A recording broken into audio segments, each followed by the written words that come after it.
Hello viewers, আসসালামু আলাইকুম। যে যেখান থেকে দেখছেন আশা করি সকলে ভালো আছেন। আপনাদের দোয়ায় আলহামদুলিল্লাহ আমরা অনেক ভালো আছি। আজকে আপনাদের সাথে শেয়ার করতে চলেছি, দেখেই বুঝতে পারতেছেন নিশ্চয়ই, বুটের ডালের রেসিপি।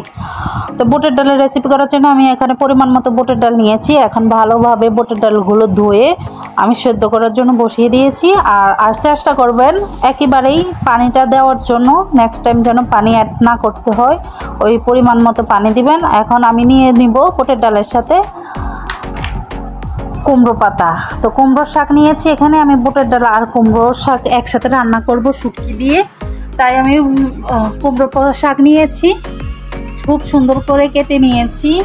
বুটের ডাল, কুমড়োর শাক এবং কি শুটকি, তিনটার কম্বিনেশন মাশাআল্লাহ। তো এখানে আমি শুটকিগুলো ভালোভাবে আগে থেকে গরম পানি দিয়ে ধুয়ে পরিষ্কার করে নিয়েছি। শুটকিগুলো এখন বুটের ডালের মধ্যে দিয়ে দিব। আমার বুটের ডালের মধ্যে দেখেন বলক চলে এসেছে।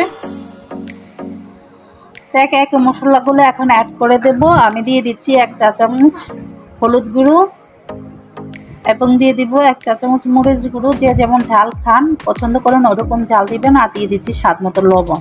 এখন আগে থেকে ধুয়ে রাখা, কেটে রাখা কুমড়ো শাকগুলো দিয়ে দিব বুটের ডালের উপর দিয়ে। সম্পূর্ণ শাক একেবারে দিয়ে একসাথে দিয়ে ভালোভাবে নেড়ে বুটের ডাল এবং শাক পাতা একসাথে অ্যাড করে নিব। খুব সুন্দরভাবে আলতো হাতে মিশিয়ে নিতে হবে। দেখতেই পাচ্ছেন আমার বুটের ডালগুলো প্রায় 80% সেদ্ধ হয়ে গেছে।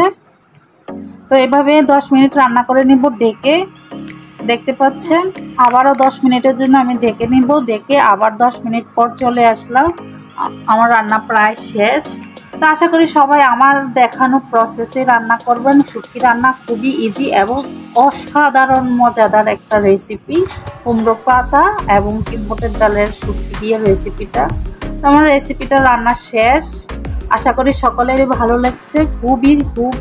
খুবই লোভনীয় একটা রেসিপি, আমার অনেক পছন্দের একটা খাবার। আশা করি আপনাদেরও খুব পছন্দ হয়েছে, পছন্দের খাবার। তো আমার প্রসেসে রান্না করার চেষ্টা করবেন। আজকের জন্য এখানেই বিদায় নিচ্ছি। দেখা হচ্ছে পরের কোনো ভিডিওতে। সেই পর্যন্ত সকলে ভালো থাকবেন, সুস্থ থাকবেন। এবং যারা ফেসবুক থেকে দেখছেন ভিডিওটা, আমার ফেসবুক পেজটা অবশ্যই ফলো করবেন। আর যারা ইউটিউব থেকে দেখছেন অবশ্যই আমার চ্যানেলটা সাবস্ক্রাইব করে দিবেন। আজকের জন্য এখানেই বিদায় নিচ্ছি। আল্লাহ হাফেজ।